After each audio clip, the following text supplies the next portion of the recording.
ఇక నెక్స్ట్ చూసుకున్నట్లయితే మనకు భూదాన్ ఉద్యమం. ఈ భూదాన్ ఉద్యమం సంబంధించి విషయాలు తెలుసుకున్నట్లయితే ఇక్కడ తెలంగాణ భూస్వామ్య విధానము సాయుధ రైతాంగ పోరాటం పట్ల దేశంలోని చాలా మంది ఆందోళన వ్యక్తపరిచారు. భూ కేంద్రీకరణ సమస్యను శాంతియుత పద్ధతుల ద్వారా అంటే భూదాన ఉద్యమం ద్వారా పరిష్కరించాలని సర్వోదయ నాయకుడు ఆచార్య వినోబావే భావించాడు. భూదానం అంటే భూమి లేని వారికి భూమి దానం ఇవ్వటము.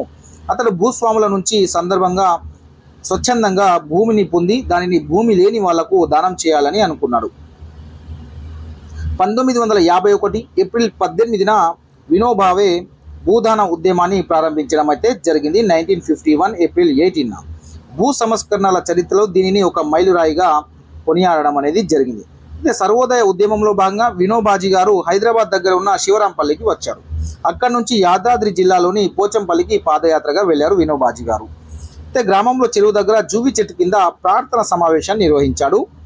ఆ సమావేశంలో షెడ్యూల్ కులాలు అంటే ఎస్సీ చెందినటువంటి 40 కుటుంబాలు తమకు భూమిని ఇప్పించమని కోరారు. ఆ సమావేశంలో తన తండ్రి జ్ఞాపకార్థంగా వెదిరే రామచంద్రారెడ్డి గారు తన తండ్రి జ్ఞాపకార్థము 250 ఎకరాలు దానంగా ఇవ్వడం అనేది జరిగింది. అయితే భూమిని దానంగా పొందిన మొదటి వ్యక్తి ఎవరు అంటే మైసయ్య. గుర్తుపెట్టుకోండి, భూమిని దానంగా పొందిన మొదటి వ్యక్తి మైసయ్య. ఈ ఘటనతో స్ఫూర్తి పొందిన వినోబాజీ భూదాన ఉద్యమాన్ని చేపట్టాడు. ఆ తర్వాత దీనిని గ్రామదాన ఉద్యమంగా మార్చాడు. చూడండి, భూదాన ఉద్యమాన్ని ఏ విధంగా మార్చాడు? గ్రామదాన ఉద్యమంగా కూడా మార్చడం అనేది జరిగింది. గ్రామదాన ఉద్యమంగా మార్చారు భూదాన ఉద్యమాన్ని. దేశవ్యాప్తంగా 44 లక్షల ఎకరాల భూమిని దానంగా పొందాడు. అయినప్పటికీ సారవంతమైన భూములు ఎక్కువగా మోతాదులో భూస్వాముల ఆధీనంలోనే కొనసాగుతుండడం వల్ల ఈ ఉద్యమం దేశంలోని భూ సమస్యను పెద్దగా ప్రభావితం చేయలేకపోయింది. సో ఆచార్య వినోబావే లేదా వినోబాజీ గారు ఇక్కడ మీకు కనిపిస్తున్నారు. ఇతను అదేవిధంగా వెదిరే రామచంద్రారెడ్డి 250 ఎకరాలు తన తండ్రి జ్ఞాపకార్థము ఇవ్వడం జరిగింది దానంగా. ఇక్కడ దానంగా భూమి పొందిన మొదటి రైతు వ్యక్తి ఎవరంటే ప్రథమ భూదాన గ్రహీత ఎవరంటే మైసయ్య. సో ఇది గుర్తుపెట్టుకునే ప్రయత్నం అయితే చేయండి. నెక్స్ట్ ఆహార అసమానత. ఇక మనము నెక్స్ట్ చూసుకున్నట్లయితే ఆహార అసమానత. శాస్త్రజ్ఞులు పరిశోధన కేంద్రాలలో ప్రయోగాలు చేసి గణాంకాలు సేకరించినట్లు సామాజిక శాస్త్రవేత్తలకు సర్వేలు విలువైన గణాంకాలను విశ్లేషణను రుజువు చేస్తాయి. అయితే ప్రజలు సామాజిక ఆర్థిక పరిస్థితులు తెలుసుకోవడానికి భారత ప్రభుత్వము ప్రతి 4 లేదా 5 సంవత్సరాలకు ఒకసారి జాతీయ నమూనా సర్వే నేషనల్ శాంపుల్ సర్వేని నిర్వహిస్తుంది. ఎన్ని సంవత్సరాలకు? 4 లేదా 5 సంవత్సరాలకు ఒకసారి. దేశవ్యాప్తంగా పెద్ద సంఖ్యలో కుటుంబాల నుంచి ఇంటర్వ్యూల ద్వారా సర్వే చేసి కావాల్సిన సమాచారాన్ని సేకరిస్తారు. ప్రజల ఉపాధి, వాళ్ళు చేసిన ఖర్చు, పాఠశాల విద్య, ఆరోగ్యం, తాగునీటి అందుబాటు వంటి విషయాల్లో ఏమవుతుందో తెలుసుకోవడానికి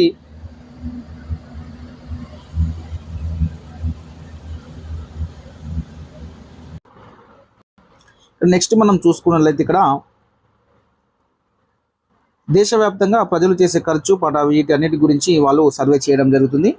ప్రభుత్వ విధానాలు సరైన దిశలోనే ఉన్నాయా లేదా తెలుసుకోవడానికి ఈ గణాంకాలు అనేటివి ప్రత్యేకంగా ఉపయోగపడతాయి. ఒకసారి చూసుకున్నట్లయితే 2004లో జరిపిన జాతీయ నమూనా సర్వేలో సమాచారం ఆధారంగా క్యాలరీల వినియోగం తెలియజేసే రేఖాపటం ఒకసారి మనము చూసుకున్నట్లయితే చూడండి, ఇక్కడ సగటున ప్రతి వ్యక్తి ఎన్ని క్యాలరీలు తీసుకుంటున్నారో తెలుసుకోవడానికి పరిశోధకులు ప్రయత్నించారు. ఈ విషయంలో ధనికులకు పేదలకు మధ్య చాలా అంతరం ఉందని తెలుసుకున్నారు. చాలా తక్కువ ఆదాయం ఉండి చాలా తక్కువ ఖర్చు చేయగలిగిన వాళ్ళు అత్యంత పేదలు సగటున ప్రతిరోజు 1624 కిలో క్యాలరీల ఆహారం మాత్రమే తీసుకుంటున్నారు. 2004 ప్రకారం ఇది. ఆదాయం ఖర్చుతో పాటు తీసుకున్న క్యాలరీలు కూడా పెరుగుతుంటాయి. పేదవాళ్ళు తీవ్ర శారీరక శ్రమ చేస్తుంటారు కాబట్టి వాళ్ళు ఇంకా ఎక్కువ క్యాలరీ తీసుకోవాలి. కానీ జనాభాలో అత్యంత పేదవాళ్ళు అత్యంత ధనికుల కంటే చాలా తక్కువ క్యాలరీలు తీసుకుంటున్నారు. అధిక శాతం ప్రజల్లో వాళ్ళు రోజు తింటున్న ఆహారం నుంచి అవసరమైన క్యాలరీలు అందటం లేదు. ప్రామాణిక స్థాయి క్యాలరీలు తీసుకునే వాళ్ళందరిలో పేదలుగా పరిగణించవచ్చును. ఇక్కడ చూసుకున్నట్లయితే రేఖాపటం ఇవ్వడం జరిగింది. వారు ఎంతెంత తీసుకున్నారో ఎవరనేది ఇవ్వడం అనేది జరిగింది. నెక్స్ట్ చూసుకుంటే గమనిక చూసినట్లయితే ఇక్కడ చేస్తున్న ఖర్చు అంటే ఆహారము, బట్టలు, పాదరక్షకాలు, చదువు, వైద్యము, ఇంధనము, విద్యుత్, ఇంటి అద్దె వంటివి వస్తాయి. 2004లో అత్యంత పేదలైన 25% ప్రజలలో ప్రతి వ్యక్తి ఈ అంశాలపై నెలకి 340 రూపాయలు మాత్రమే ఖర్చు చేస్తున్నారు 2004లో. ఓకేనా? అంటే ఈ నిత్యావసర వస్తువులకు రోజుకు 12 రూపాయలు, కంటే తక్కువ అన్నమాట. రెండో 25%లోని వాళ్ళు కొంచెం ఎక్కువ ఖర్చు చేస్తున్నారు. ఎక్స్ అక్షంపై ముందుకు వెళ్తున్న కొద్దీ వాళ్ళు చేస్తున్న ఖర్చు అనేది పెరుగుతుంది చూడండి. వీరు అట్టడుగు శాతం వాళ్ళు 1624 క్యాలరీల శక్తి మాత్రమే వీరు సంబంధించిన క్యాలరీలు మాత్రమే తీసుకున్నారు. తర్వాత రెండో వాళ్ళు కొద్దిగా ఎక్కువ 1900, తర్వాత మూడో వాళ్ళు ఇంకా మూడవ 25% మంది ఏమో 2143, ఇంకో ధనికులైన 25% ఏమో 2521 క్యాలరీల శక్తి అనేది తీసుకుంటున్నారు. ఇక నెక్స్ట్ చూసుకున్నట్లయితే బాడీ మాస్ ఇండెక్స్కి సంబంధించి చూసినట్లయితే ఇక్కడ మనం సరిగా పోషించబడుతున్నామా లేదా అనేది తెలుసుకోవడానికి పోషకాహార శాస్త్రవేత్త తెలిపిన బాడీ మాస్ ఇండెక్స్ BMI అనేది ఒక మార్గము. దీన్ని గణించడం చాలా సులభం. తరగతిలోని ప్రతి విద్యార్థి బరువు అదేవిధంగా ఎత్తును కనుగొనాలి. విద్యార్థి బరువులో కిలోగ్రాములలో తీసుకోవాలి. గోడపై ఎత్తును సూచించే కొలతలను గీయడం ద్వారా ఎత్తు కొలతను తీసుకోవాలి. కొలత తీసుకునేటప్పుడు తలను నిటారుగా ఉంచేలా చేయడం అని చెప్పాలి. సెంటీమీటర్లో తీసుకున్న కొలతను మీటర్లలోకి మార్చాలి. సెంటీమీటర్లు ఉన్నదాన్ని మీటర్లలోకి మార్చాలి. కిలోలు తీసుకున్న విద్యార్థుల బరువును వారి ఎత్తు యొక్క వర్గంతో భాగించండి. మీరు పొందిన సంఖ్యను BMI అంటారు. ఓకేనా? సెంటీమీటర్లను మీటర్లోకి మార్చుకోవాలి. ఆ కొలతలు మార్చుకున్న తర్వాత కిలోలో తీసుకున్న విద్యార్థుల బరువును వారి యొక్క ఎత్తు యొక్క వర్గంతో భాగించాలి. వారి యొక్క ఎత్తు యొక్క వర్గంతో భాగించాల్సి అయితే ఉంటుంది. అప్పుడు మనకు BMI అనేది వస్తుంది. చూడండి, BMI వయసు పట్టికను చూడండి. ఇక్కడ మనకు ఉదాహరణకు ఒక బాలిక 14 ఏళ్ళ 8 నెలల వయసు ఉంటే BMI ప్రకారము ఆమె 15.2 ఉంటే ఆమె పోషకాహార లోపాన్ని కలిగి ఉందని అర్థం. అదేవిధంగా 15 సంవత్సరాలు 6 నెలల వయసు ఉన్న బాలుడికి BMI 28 అయితే అతను అధిక బరువు కలిగి ఉన్నాడని అర్థం. విద్యార్థుల జీవన పరిస్థితి, ఆహార మరియు వ్యాయామ అలవాట్లను గురించి తరగతి గదిలో ఎవరిని నొప్పించకుండా చర్చించాలని చెప్పారు. ఇక్కడ చూసుకున్నట్లయితే ఇక్కడ BMI చూడండి, శారీరక బరువు అంటే కిలోలో తీసుకోవాలి. ఎత్తు అదే వర్గంతో గణించాలని చెప్పారు కదా. సో వచ్చిన బరువును కిలోలలో తీసుకొని ఎత్తుని దాని వర్గంతో అంటే ఎత్తు ఇంటూ ఎత్తు స్క్వేర్ చేయాలి. కాబట్టి మీటర్లలో తీసుకోవాలి. సెంటీమీటర్లు ఉన్నదో అంటే హైట్ని మనం మీటర్లలో తీసుకొని మీరు చేస్తే మీకు BMI అనేది వస్తుంది. నెక్స్ట్ చూసుకున్నట్లయితే మహాత్మా గాంధీ జాతీయ గ్రామీణ ఉపాధి హామీ చట్టం మన్రేగా అంటారు. Mahatma Gandhi national rural employment guarantee act MNREGA అంటే.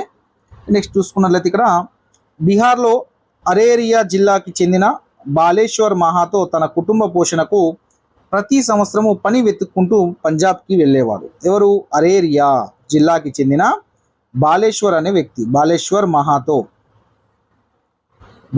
మహాతో తన కుటుంబం అంతా వెళ్ళేది.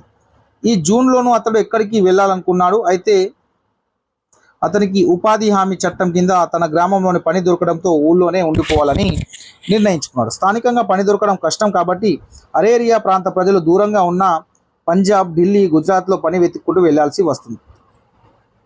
స్థానికంగా దొరికే పని దినాల కూలీ రేట్లు చాలా తక్కువ.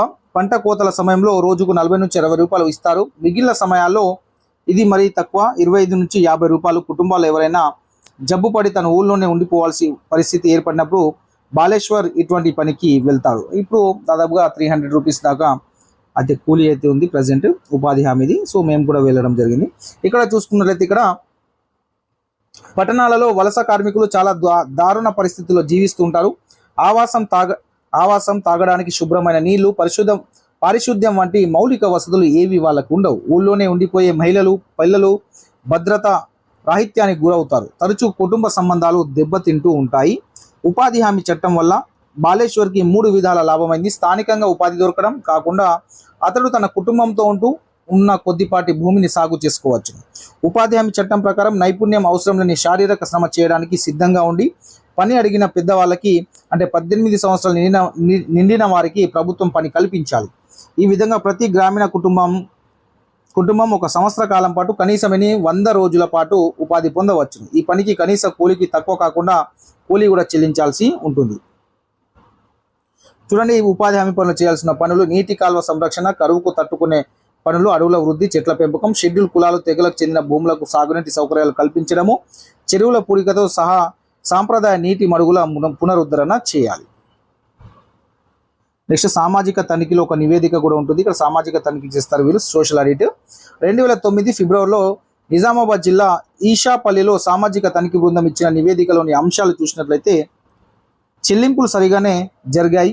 ఫీల్డ్ అసిస్టెంట్ తన బాధ్యతలు సక్రమంగా నిర్వర్తించాడు. పని ప్రదేశం వద్ద కాంట్రాక్టర్లు లేరు, కానీ పనిలో నాణ్యత లోపించింది. ఇవి కాకుండా తనిఖీ ద్వారా వెళ్ళిన మరికొన్ని విషయాలు. దున్నటము, చెట్లు పెంచడం పని 5.5 ఎకరాల్లోనే జరిగింది. కానీ ఈ పనికి సంబంధించిన కొలతల పుస్తకంలో దున్నటం, చెట్ల పెంపకం 15 ఎకరాల్లో జరిగిందని పేర్కొని ఉంది. అంటే 9.4 ఎకరాల అదనంగా చెల్లింపులు జరిగాయి. దీనికి పాత టెక్నికల్ అసిస్టెంట్ రామ్మోహన్ బాధ్యుడు. రికార్డుల ప్రకారం సిండికేట్ నగర్కి చెందిన రమాదేవి గులకరాళ్ల కట్టలు వేసినందుకు 60 రోజులకు 400 రూపాయలు చెల్లించారు. కానీ ఆమెకు ఇంకా మొత్తం చెల్లించలేదు. సో తెలంగాణ ప్రభుత్వము గ్రామీణ అభివృద్ధి శాఖలో సామాజిక తనిఖీ చూడండి. తెలంగాణ ప్రభుత్వము గ్రామీణ అభివృద్ధి శాఖలో సామాజిక తనిఖీ, జవాబుదారీతనం, పారదర్శకత, సంఘం సామాజిక తనిఖీ బాధ్యత వహిస్తుంది. ఇక్కడ ఇది గుర్తుపెట్టుకొని, తెలంగాణ ప్రభుత్వము గ్రామీణ అభివృద్ధి శాఖలో సామాజిక తనిఖీ, జవాబుదారీతనము, పారదర్శకత, సంఘం సామాజిక తనిఖీ బాధ్యత వహిస్తుంది. ఈ సంఘం వెబ్సైట్లో మీ గ్రామానికి సంబంధించిన సామాజిక తనిఖీ సమాచారాన్ని పొందుపరుస్తుంది. సో ఇది గుర్తుపెట్టుకునే ప్రయత్నం అయితే చేయండి. నెక్స్ట్ చూసుకున్నట్లయితే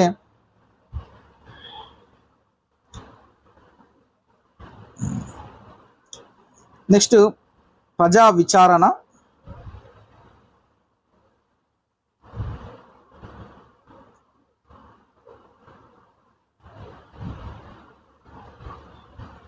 ప్రజా విచారణ ఒకసారి చూసుకున్నట్లయితే జన్ సున్ వాయ్ అంటే ప్రజా విచారణ.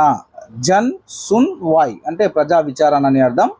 పేరుతో జన్ సున్ వాయ్ పేరుతో MKSS అంటే మజ్దూర్ కిసాన్ శక్తి సంఘటన్ మజ్దూర్ కిసాన్ శక్తి సంఘటన్ సమావేశాలు నిర్వహించేది MKSS. పేదలలో చాలామంది ప్రభుత్వ పత్రాలు తమంతట తామే చదవలేరనేది వాస్తవం. ఊరిలో ఉన్న ప్రతి ఒక్కరికి ఆ పత్రంతో ఏమి ఉందో తెలుసుకోవాలని ఉంటుంది. ఇక్కడ చూసుకున్నట్లయితే కాబట్టి వీటిని పైకి చదివి వినిపించే వాళ్ళు, వివరించే వాళ్ళు, వాళ్ళు వివరించే వాళ్ళు పైకి చదివి. చేతి పంపు వేయడానికి ఎవరికి వెళ్ళి చెప్పాలో, కూలి చెల్లించాలో మాస్టర్ హాజరు జాబితా తెలియజేస్తుంది. మాస్టర్ జాబితా పేర్లు ఉన్నవాళ్ళు ఆ సమయంలో ఊళ్ళో ఉన్నారా లేదా వలస వెళ్ళారా ప్రజలు చెప్పగలుగుతారు. లేదా మాస్టర్లో పేర్కొన్న మొత్తం వాళ్లకు చెల్లించాలో లేదో చెప్పగలుగుతారు. దీని ద్వారా ఏదైనా అవినీతి జరిగి ఉంటే అది వెల్లడవుతుంది.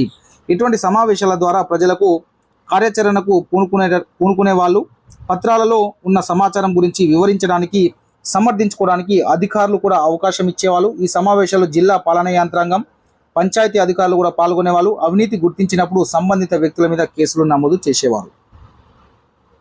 సో ఇక్కడ చూసుకున్నట్లయితే ఆ పత్రంలో ఏమి ఉందో తెలుసుకోవాలని ఉంటుంది కాబట్టి వీటిని పైకి చదివి వినిపించేవాళ్ళు, వివరించేవాళ్ళు. చేతి పంపు వేయడానికి ఎవరికి వెళ్ళి చెప్పాలో వాళ్ళకి తెలియకుంటే మాస్టర్ ఉంటుంది. ఆ మాస్టర్లో హాజరు జాబితా తెలియజేయడం అనేది జరుగుతుంది. ఇది సమావేశంలో పాల్గొంటున్నటువంటి మహిళలు MKS మజ్దూర్ కిసాన్ శక్తి సంఘటనలో. నెక్స్ట్ చూసుకున్నట్లయితే విద్యా హక్కు చట్టం చాలా ఇంపార్టెంట్ టాపిక్. ఇది మనకు సైకాలజీలో ఉంటుంది. ఇక్కడ కూడా 6 నుంచి 14 సంవత్సరాల పిల్లలందరికీ ఉచిత నిర్బంధ ఎలిమెంటరీ విద్యను అందించడానికి ఉద్దేశించబడింది. ఎలిమెంటరీ అంటే 1 నుంచి 8వ తరగతి దాకా. ఇది ఏప్రిల్ 1, 2010 నుండి అమల్లోకి వచ్చింది. RT చట్టం. చట్టంలోని ముఖ్యాంశాలు చూద్దాం. పిల్లలందరికీ అందుబాటులో పాఠశాలను ఏర్పాటు చేయాలి. పాఠశాలకు మౌలిక వసతులు కల్పించాలి. పిల్లలందరికీ వయసుకు తగిన తరగతిలో చేర్పించాలి.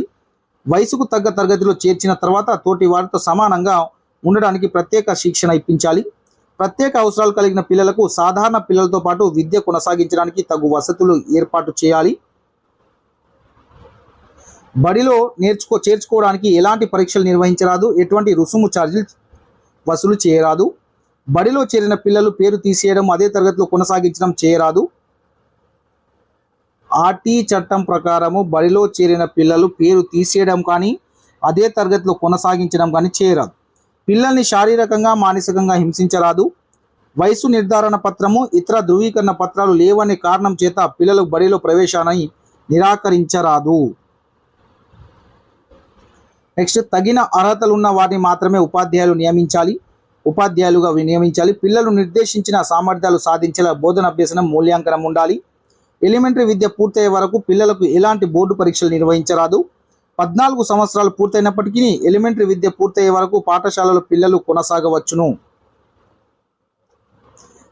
14 సంవత్సరాలు ఒక అబ్బాయికి పూర్తయ్యాయి, కానీ అతను ఇంకా స్కూళ్ళలో ఉంటున్నాడు. అంటే అతను ఎలిమెంటరీ విద్య పూర్తయ్యే వరకు, అంటే 8వ తరగతి అయ్యే వరకు కూడా అతను ఆ పాఠశాలలో కొనసాగవచ్చును.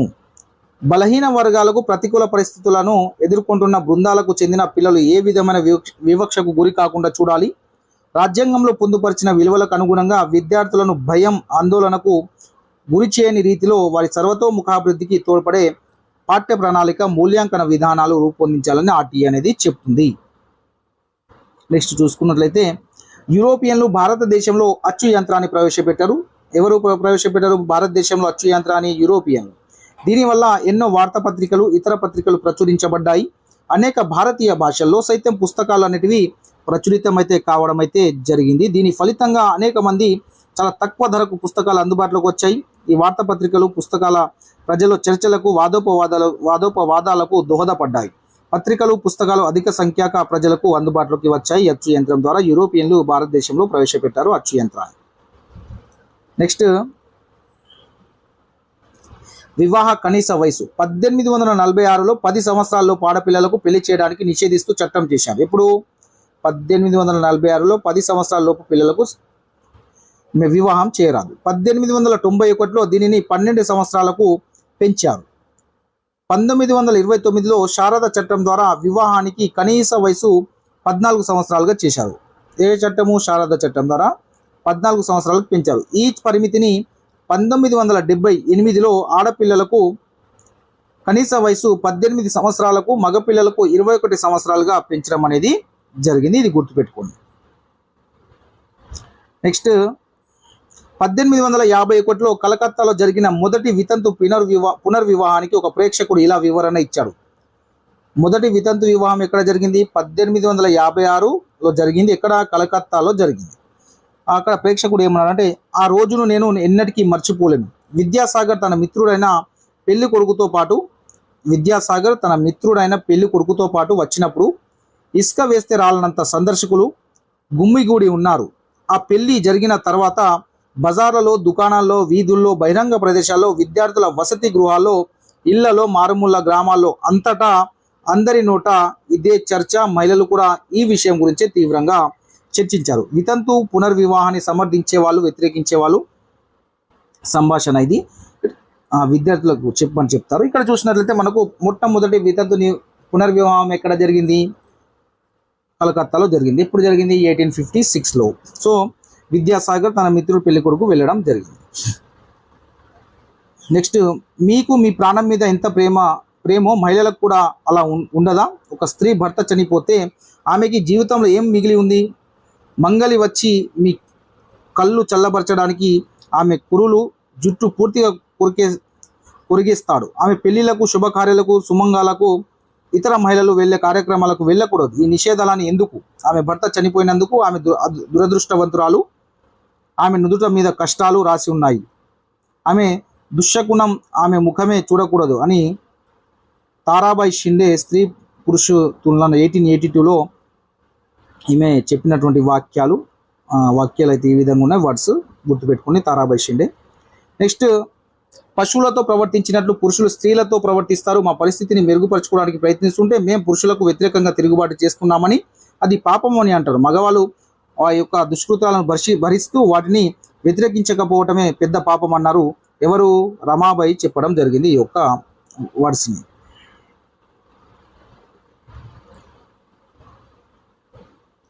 నెక్స్ట్ 2004 ఫిబ్రవరిలో ముస్లిం ఆడపిల్లలు కట్టుకునే తలగుడ్డ, యూదుల టోపీ, క్రైస్తవుల శిలువలు వంటి మత రాజకీయ చిహ్నాలను పాఠశాల విద్యార్థులు ధరించకుండా ఫ్రాన్స్ ఒక చట్టం చేసింది. ఫ్రాన్స్ కింద ఒకప్పుడు వలస దేశాలుగా ఉన్న అల్జీరియా, ట్యునీషియా, మొరాకో దేశాల నుంచి వచ్చి ఫ్రాన్స్లో నివసిస్తున్న వాళ్ళు ఈ చట్టాన్ని తీవ్రంగా వ్యతిరేకించారు. 1960లో ఫ్రాన్స్లో కార్మికుల కొరత తీవ్రంగా ఉండడంతో ఆ దేశాల నుంచి వలస వచ్చి పనిచేయడానికి వీసాలు ఇచ్చింది. ఈ వలస కుటుంబాల ఆడపిల్లలు బడికి వెళ్ళేటప్పుడు తలకి గుడ్డ కట్టుకుంటారు. ఈ చట్టం చేసిన తర్వాత తలకి గుడ్డ కట్టుకున్నందుకు ఈ పిల్లలను బడి నుంచి బహిష్కరించబడడం అనేది జరిగింది. తర్వాత మళ్ళీ వాటిని తీసేయడం అనేది జరిగింది. 2004లో ఆ యొక్క చట్టాన్ని తెచ్చింది. ఏ దేశం అంటే ఫ్రాన్స్ దేశానికి వలసగా ఏవే దేశాలు వస్తున్నా అల్జీరియా, టునీషియా, మొరాకో. నెక్స్ట్ వివిధ నాట్య రూపాలు. యక్షగానం లేదా జక్కుల భాగవతం లేదా వీధి భాగవతం ఒక ప్రసిద్ధి తెలుగు జానపద కళారూపం. దీన్నే యక్షగానం అంటాం, జక్కుల భాగవతం అంటే దీన్నే వీధి భాగవతం అని కూడా అంటాం. కళాకారులు లయబద్ధంగా నాట్యం చేస్తూ చిందులు వేయటం వల్ల దీనికి చిందు భాగవతం అని కూడా పేరు ఉంది ఈ యక్షగానానికి. 13వ శతాబ్దం నుండి బాగా ప్రాచుర్యంలోకి వచ్చినట్లు పండితారాధ్య చరిత్ర, బసవ పురాణం వంటి గ్రంథాల ద్వారా మనకు తెలుస్తుంది. బహిరంగ స్థలాల్లో 4 రోడ్ల కూడలలో వేదికపై పందిరి వేసి ప్రదర్శిస్తారు. ప్రారంభంలో అనేక రకాల పాత్రలకు ఒక్కరే ప్రదర్శిస్తూ పాటలు పాడుతూ నాట్యం చేసేవారు. కానీ నేడు ఒక్కొక్క పాత్రను వేర్వేరు కళాకారులు పోషిస్తున్నారు. ఇందులో నటన ప్రధానం కాదు, కానీ కథ యొక్క వివరణ చాలా ప్రధానమైనది. యక్షగానంలో నటన కంటే కథ యొక్క వివరణకు చాలా ప్రధానమైనది. యక్షగానం సంభాషణలు, పాటలు మరియు పద్యాలతో కలిసి ఉంటుంది. యక్షగానం సంభాషణలు, పాటలు, పద్యాలతో ఉంటుంది. వేదికపై ప్రదర్శించే వారితో పాటు తబాలా అదేవిధంగా హార్మోనియం వాయించేవారు, కోరస్ పాడేవారు ఉంటారు. నటుల కాళ్ళు, చేతులు, కదలికలు వివిధ రకాల భావాలను, పాత్రను బట్టి, ప్రాముఖ్యతను బట్టి వేరువేరుగా ఉంటాయి. వారు ధరించే బట్టి దుస్తులు కూడా వేరువేరుగా ఉంటాయి. ఒక్కొక్క కథలో దేవుళ్ళు, రాజులు, మంత్రులు, సైనికులు, బ్రాహ్మణులు, రైతులు, సాధారణ ప్రజలు, జోకర్లు వంటి వేరువేరు పాత్రలు ఉంటాయి. నెక్స్ట్ సుగ్రీవ విజయము, బాలనాగమ్మ కథ, రంపల చిత్రాంగాద విలాసం మరియు కృష్ణార్జున యుద్ధం వంటివి వారు ప్రదర్శించే ముఖ్యమైన కథలలో కొన్ని. సాంప్రదాయంగా యక్షగానులు ఎక్కువగా చిందు కులానికి చెందిన వారు ప్రదర్శిస్తారు. ఇప్పటికి కూడా ఆశ్రిత అంటే చిందు కులం అంటే ఆశ్రిత. సో ఇప్పుడు కులంతో సంబంధం లేకుండా అనేక మంది కళను నేర్చుకోవడానికి ముందుకు వస్తున్నారు. నెక్స్ట్ గుసాడి. ఆదిలాబాద్కు చెందిన రాజగోండ్లు దీపావళిని పెద్ద ఎత్తున జరుపుకుంటారు. ఈ సందర్భంగా వీరు చేసే నాట్యాన్ని గుసాడి అంటాము. వీరు నెమలి ఈకలు, దుప్పి కొమ్ములు వాటితో చక్కగా అలంకరించుకుంటారు. దీనితో పాటు డప్పు, తొడుం, పిప్రి, కలికోం వంటి వాద్య పరికరాలను వారు సంగీతంలో వాయిస్తారు. ఆదిలాబాద్ చెందిన గోండ్లు రాజగోండ్లు గుర్తుపెట్టుకోండి. సుధీర్ నాట్యం. ఇది ఒక్కరు చేసే నాట్యము. శతాబ్దాలుగా దేవాలయాల్లో దేవదాసులు ఈ నాట్యం చేసేవాళ్ళు. దక్షిణ భారతంలో ప్రత్యేకించి తమిళనాడులో రాజదర్బార్లో ప్రదర్శించేవారు. సుధీర్ నాట్యము ఒక్కరే చేసే నాట్యం. ఇది ఎవరు చేసేవారు అంటే దేవదాసులు దేవాలయాల్లో చేసేవారు. నెక్స్ట్ లంబాడీలు. తెలంగాణలో లంబాడీలు పాక్షిక సంచార జాతులు. విత్తటము, నాటటము, కొయ్యటం వంటి రోజువారీ పనులతో ముడిపడి కదలికల ఆధారంగా వీరి నాట్యాలు ఉండేవి. పూసలు, అద్దాలు కట్టిన వాళ్ళ బట్టలు చాలా అందంగా ఉంటాయి. దసరా, దీపావళి, హోలీ వంటి పండుగలప్పుడు వాళ్ళు ప్రదర్శనలు చేస్తే ప్రజలు డబ్బులు ఇచ్చేవాళ్ళు. నెక్స్ట్ కురవంజి. మహిళలు చేసే బృంద నాట్యం ఇది. ప్రత్యేకించి ప్రేమికుడి ప్రేమను పొందే అంశంతో అమ్మాయిలు సాహిత్యం లేదా కవిత రూపంలో ప్రదర్శించే బృంద నాట్యము. కురవంజి అంటే ప్రేమికుడు ప్రేమను పొందే అంశంతో అమ్మాయిలు సాహిత్యము లేదా కవిత రూపంలో ప్రదర్శించే బృందనాట్యం. నెక్స్ట్ కూచిపూడి. ఆంధ్రప్రదేశ్లోని కూచిపూడి గ్రామానికి చెందిన ఒక నృత్య నాటకం. ఇందులో పాత్రలన్నింటినీ పురుషులే అభినయిస్తారు. ఇది పురాణాలకు సంబంధించిన కథాంశాలతో కూడినది. కూచిపూడిలో పాత్రలన్నీ పురుషులే అభినయిస్తారు, గుర్తుపెట్టుకోండి. నెక్స్ట్ సినిమా పుట్టుక. రైట్, సినిమా పుట్టుక చూసినట్లయితే భారతదేశంలో సినిమా పుట్టుక 1896 జూలై 7న ముంబైలో వాట్సన్ హోటల్లో లూమియార్ సోదరుల మొదటి బహిరంగ ప్రదర్శనతో జరిగిందని చెప్పవచ్చును. అంచులలో రంధ్రాలు ఉండే సెల్యులాయిడ్ ఫిలిం ఉపయోగించి సెకనుకు 10 ఫోటోలు తీయగల కెమెరాను 1887లో ఇంగ్లాండ్కు చెందిన విలియం ఫ్రీస్ గ్రీన్ రూపొందించాడు. పొడవైన ఫిలిం రీళ్లను మధ్యలో అంతరాయం లేకుండా ప్రదర్శించగల సినిమా ప్రొజెక్టర్ను 1895లో వుడ్విల్ లాథమ్ కనుగొనడం జరిగింది. నెక్స్ట్ మన రోజువారీ జీవితంలో వార్తాపత్రికలు ముఖ్య పాత్ర పోషిస్తాయి. చైనా నుంచి ప్రచురితమైన ది పెకింగ్ గెజెట్ను చాలామంది పరిశోధకులు మొట్టమొదటి పత్రికగా పరిగణిస్తారు. దీన్ని చైనా నుంచి వచ్చినటువంటి ది పెకింగ్ గెజెట్ను చాలామంది పరిశోధకులు మొట్టమొదటి పత్రికగా పరిగణిస్తారు. ఇది 618 సంవత్సరంలో ముద్రితమైందని, మొదట్లో దినపత్రికను చేతితో రాసేవారు. ఆ తర్వాత దానిని ముద్రించడం మొదలుపెట్టారు. ఆధునిక భావనలో మొదటి దినపత్రిక 1655లో లండన్లో ఆక్స్ఫర్డ్ నుంచి ప్రచురితమైందని, దాని పేరు ఆక్స్ఫర్డ్ గెజిట్ అని. అమెరికాలోని మొదటి వార్తాపత్రిక అయినటువంటి పబ్లిక్ అక్కరెన్సెస్ అది 1690లో మొదలైందని. ఇది అమెరికాకు సంబంధించినటువంటి మొదటి వార్తాపత్రిక పబ్లిక్ అక్కరెన్సెస్. అదేవిధంగా లండన్లో ఆక్స్ఫర్డ్ నుంచి ప్రచురితమైనటువంటి మొదటి పత్రిక. నెక్స్ట్ చూసుకున్నట్లయితే భారతదేశంలో మొదటి వార్తాపత్రిక కలకత్తా నుంచి 1780లో ప్రచురితమైంది. భారతదేశంలో మొదటి వార్తాపత్రిక కలకత్తా నుంచి 1780లో ప్రచురితమైంది. అది బెంగాల్ గెజెట్ అని అంటాం. దానికి కలకత్తా అడ్వర్టైజర్ అన్న మరో పేరు కూడా ఉంది. బెంగాల్ గెజెట్కి మరో పేరు కలకత్తా అడ్వర్టైజర్. భారతదేశ 2వ, 3వ, 4వ వార్తాపత్రికలైన Indian Gazette, Calcutta Gazette, Bengal Journal కూడా కలకత్తా నుంచే వెలువడ్డాయి. తెలుగులో మొదటి దినపత్రిక కృష్ణ పత్రిక. దాని సంపాదకుడు ముట్నూరి కృష్ణారావు. ఇది ఆల్రెడీ మనం చదువుకున్నాము, మచిలీపట్నం. సో 2వ, 3వ, 4వ, 2వదేమో ఇండియన్ గెజిట్, 3వదేమో కలకత్తా గెజిట్, 4వదేమో బెంగాల్ జర్నల్. ఇవి కూడా కలకత్తా నుండే వెలువడ్డాయి. తెలుగు మొదటి దినపత్రిక వచ్చేసరికి కృష్ణ పత్రిక. నెక్స్ట్ చూసుకున్నట్లయితే విపత్తుల నిర్వహణ ఒకసారి చూసినట్లయితే ఇక్కడ మనకు 1997 నవంబర్ 15న ఆంధ్రప్రదేశ్లో పెను తుఫాను తాకింది. 200 కిలోమీటర్ల మించిన వేగంతో గాలులు వీచాయి. 10,000కు పైగా ప్రజలు చనిపోయారు. 50,000కు పైగా నిరాశ్రయులయ్యారు. అప్పుడు ఏం చేసిరంటే 378 కోట్లు నష్టమైతే తుఫాన్లు అప్పుడు చేయవలసినటువంటి అత్యవసర స్పందన సహాయం చేయాలి. తర్వాత పునరావాసం, పునర్నిర్మాణం వాళ్ళకి కల్పించాలి. తర్వాత నష్ట నివారణ చర్యలు చేపట్టాలి. తర్వాత సంసిద్ధత అనేది చేయాలి. ఈ విధంగా ఆ విపత్తు నిర్వహణలో చేయడం వాళ్ళకి ఆశ్రయం అయితే కల్పించాల్సిన అవసరం అయితే ఉంటుంది. విపత్తు నిర్వహణ దశలు ఈ విధంగా ఉంటాయి. ఫస్ట్ ఏమో విపత్తు నిర్వహణ దశల్లో ఫస్ట్ చూసుకున్నట్లయితే విపత్తు సంభవించిన తర్వాత వాళ్ళు అత్యవసర స్పందన సహాయం చేయాలి. తర్వాత పునరావాసము, పునర్నిర్మాణం ఏర్పాటు చేయాలి. తర్వాత నష్టపు నివారణ చర్యలు చేపట్టాలి.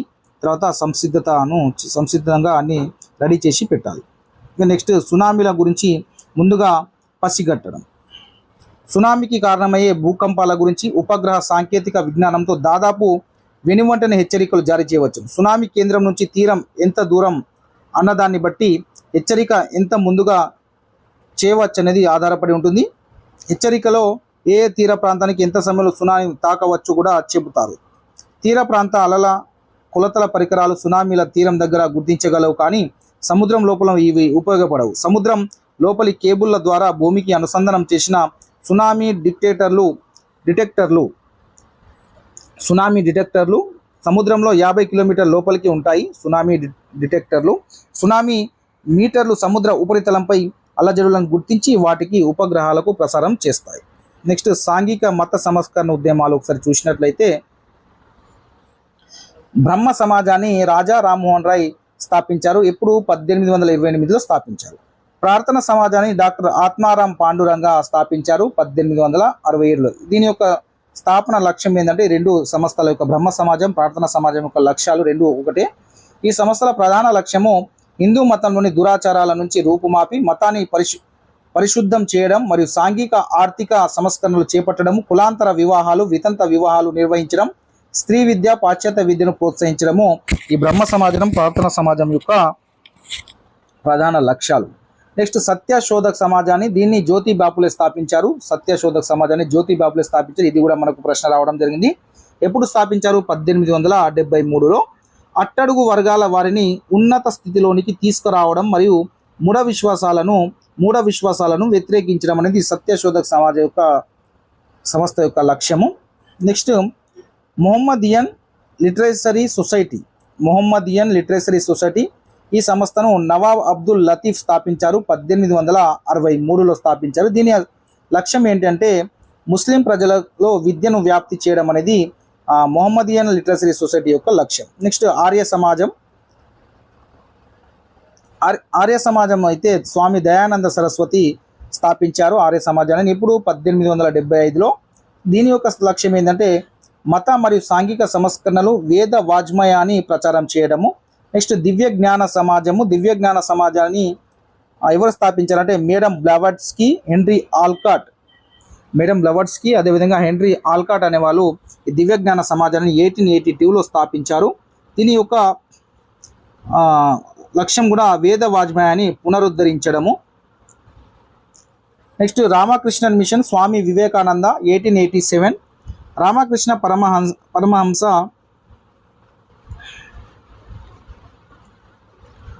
రామకృష్ణ పరమహంస బోధనలను ప్రచారం చేయడం మరియు సామాజిక సేవల్లో పాల్గొనడం. స్వామి వివేకానంద రామకృష్ణ మిషన్ను ఏర్పాటు చేశారు.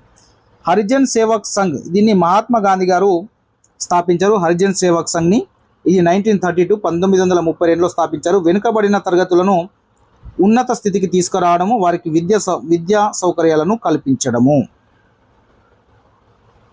నెక్స్ట్ మనకు ఇక్కడ నుండి ప్రశ్న రావడం జరిగింది. భారత రాజ్యాంగ ముసాయిదా కమిటీ సలహాదారుడు ఎవరని మొన్నటి సెషన్లో ప్రశ్న అనేది అడగడం అనేది జరిగింది. ఇక్కడ నుండి ఒకసారి మనము క్లియర్గా చూద్దాం. 29 ఆగస్టు 1947 భారత రాజ్యాంగ నిర్మాణ ముసాయిదా కమిటీ నియమించబడింది. భారత రాజ్యాంగ నిర్మాణ ముసాయిదా కమిటీ ఎప్పుడు నియమించబడింది? 29 ఆగస్టు 1947. ఈ కమిటీలో అధ్యక్షునితో పాటు 6 సభ్యులు ఉన్నారు. వీరితో పాటు ఒక రాజ్యాంగ సలహాదారుడు కూడా నియమించబడ్డారు. అడిగారు భారత రాజ్యాంగ సలహాదారుడు ఎవరు అని మొన్నటి సెషన్లో ప్రశ్న అడిగారు. ముసాయిదా కమిటీ సభ్యులు చూస్తే డాక్టర్ బిఆర్ అంబేద్కర్ అధ్యక్షులు ఉండే, కేఎం మున్షి వీళ్ళేమో సభ్యులు కేఎం మున్షి మాజీ గృహ శాఖ మంత్రి బాంబే, అల్లాడి కృష్ణస్వామి అయ్యర్ మాజీ అడ్వకేట్ జనరల్ మద్రాస్ రాష్ట్రం అనేది, అదే ఎన్ గోపాలస్వామి అయ్యంగార్ జమ్మూ అండ్ కాశ్మీర్ మాజీ ప్రధానమంత్రి నెహ్రూ మంత్రి మండలిలో సభ్యులు ఉండే ఎన్ గోపాలస్వామి అయ్యంగార్, అదేవిధంగా బిఎల్ మిట్టర్ భారతదేశ మాజీ అడ్వకేట్ జనరల్, మహమ్మద్ సాదుల్లా అస్సాం మాజీ ముఖ్యమంత్రి ముస్లిం లీగ్ సభ్యులు, డిపి ఖైతాన్ న్యాయవాది. సో వీళ్ళు రాజ్యాంగ కమిటీలో సభ్యులు, వీళ్ళు మొత్తము 6.